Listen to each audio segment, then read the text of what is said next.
programa Tarobá Entrevista está de volta, você acompanhando a nossa conversa sobre inovação em comunicação, esse mundo digital que tanta novidade, tanta coisa boa, mas tanta coisa ruim traz também, como o caso das fake news, que o nosso convidado, Dr. Lucas de Araújo, está falando conosco sobre isso. Bom, vamos voltar ao robô do The Guardian.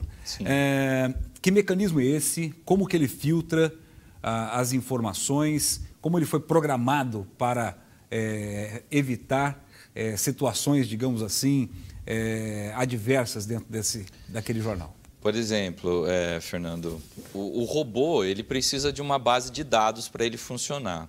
A base de dados não são só números, são informações.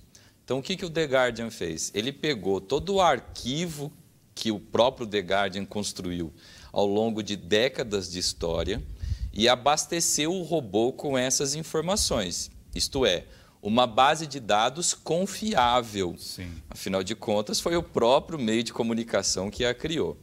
A partir dessa base de dados é que o robô pode dar determinadas respostas. Por exemplo, questões muito espinhosas envolvendo autoridades, personagens públicas. Vamos supor que um determinado assinante do The Guardian fizesse uma pergunta super delicada ao robô. Por exemplo, a primeira-ministra, Theresa May, é corrupta? É uma ladra? Ela já roubou? Bom, o robô ele nunca vai dar uma resposta objetiva. Não, pelo contrário, Fernando, ele nunca vai dar uma resposta sensacionalista. Ah, sim. Ele sempre vai dar uma resposta baseada nos dados. Que é o que a pessoa quer, tipo um jornal daquele dizer o que eu estou querendo que ele diga. Exatamente, Fernando. Então ele vai dizer assim, a primeira-ministra Theresa May, hipótese, tá, o que eu vou dizer, foi acusada de ter se apropriado de dinheiro público. Como é que o robô responde isso? Baseado na base de dados do próprio The Guardian, que um dia fez uma matéria, fez uma reportagem dizendo que tal fato ocorreu. Isso, Fernando, é extremamente relevante e extremamente difícil de fazer, porque a máquina, para ela aprender a responder com esse grau de precisão e com esse grau de cuidado técnico, ela precisa ser muito bem treinada. Muito interessante isso. E isso é um mecanismo que está se difundindo, a criação dessa ferramenta, robô. A gente já viu em outros canais também, né? Por exemplo, você entra lá no site da Receita Federal, ele tem um mecanismo para saber se você não está entrando, por exemplo, com um CPF de outra pessoa e tudo mais. Tudo isso está ligado a essa segurança digital, digamos assim? Sim, Fernando, isso tudo está ligado à segurança digital porque é preciso ter muito cuidado com essa comunicação, né? Os chamados chatbots, que são esses robôs que fazem essa comunicação digital por meio desses chats, dessas mensagens virtuais, eles precisam não é eles, né?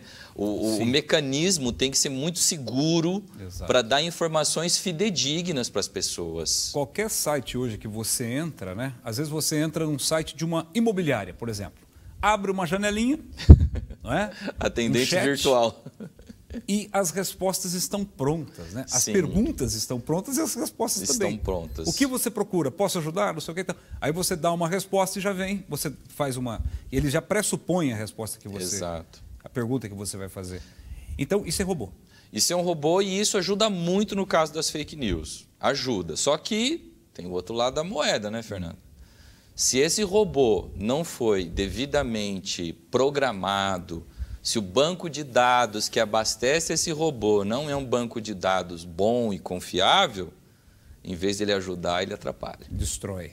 Lucas, qual é, então, a gente pode dizer assim, a tendência? Para onde caminha esse mundo? Nós vamos ter uma regulamentação, você acha que vai chegar aí a necessidade de uma super-regulamentação e a criação de mecanismos para coibir a proliferação de fake news e de outros tipos de mentira na internet? Olha, Fernando, você tocou num ponto fundamental. Eu, inclusive, estava lendo ontem uma notícia de que foi criada uma frente parlamentar mista no Congresso Nacional, compostas por senadores e deputados federais, cujo propósito é discutir regulamentação envolvendo fake news. Inclusive, algumas entidades ligadas aos meios de comunicação, à imprensa, como a ANJ, Associação Nacional de Jornais, se manifestou com uma certa preocupação em relação a isso, porque existe um certo temor de que, sob o pretexto de criar uma regulamentação que evite a fake news, que isso de alguma maneira prejudique o trabalho da imprensa. Essa preocupação, Fernando, é uma preocupação no mundo inteiro. As principais potências mundiais já estão pensando nisso. Sim. E já estão tomando decisões. A Alemanha, por exemplo, Fernando, ela tem tomado algumas decisões de aplicar penalidades não sobre quem produz fake news, mas sobre quem distribui.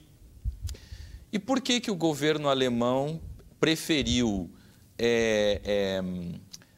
punir quem distribui e não quem produz? Primeiro porque é muito difícil você encontrar quem produz. Os mecanismos que você tem que ter são extremamente escassos. E também porque muitas vezes quem produz são máquinas. E aí vem aquela velha pergunta, como que eu vou punir uma máquina por ter produzido uma notícia falsa? Exatamente. Aí o que o governo alemão refletiu, Fernando? Não, então tá. Então já que é muito difícil eu conseguir localizar, identificar e punir o gerador do fake news, então eu vou punir quem distribui. E nesse sentido, ele já tem tomado iniciativas para multar empresas dessa área digital que distribuem informação, principalmente motores de busca e redes sociais digitais. Perfeito. Pode falar o nome, Lucas. Motores de busca. Motor de busca é o Google, redes sociais digitais, o Facebook. Esse eu acho que é o grande ponto da discussão, de tudo que nós já vimos até hoje, em termos de fake news e também de piratas, de gente que captura vídeos, faz montagens, joga na internet e até crime, né? Que já os cyber crimes que já estão aí se proliferando. Não publicar determinado conteúdo. Se o conteúdo for agressivo, se o conteúdo for ofensivo, tem que ter um filtro nisso, né? Sim. E como não tem, é difícil descobrir quem faz, então quem publica, né? O meio que segura a rede social. Agora, isso também é muito difícil, porque, por exemplo, quando você quer bloquear alguma coisa no Facebook, por exemplo, demora muito para responder. No YouTube ou em outros canais, né? Em outras mídias. Demora porque, no caso brasileiro, o Marco Civil da Internet estabeleceu que as empresas só devem retirar conteúdo da rede caso a pessoa que se sentiu ofendida entre na justiça solicitando o conteúdo. Isso é um problema. Agora, voltando à questão das fake news, o Facebook, o Google, o Twitter, eles têm procurado evitar as fake news. Só que qual que é o grande problema, Fernando? A quantidade de informação publicada a cada segundo nessas redes é absurda. Então, é impossível você filtrar tudo.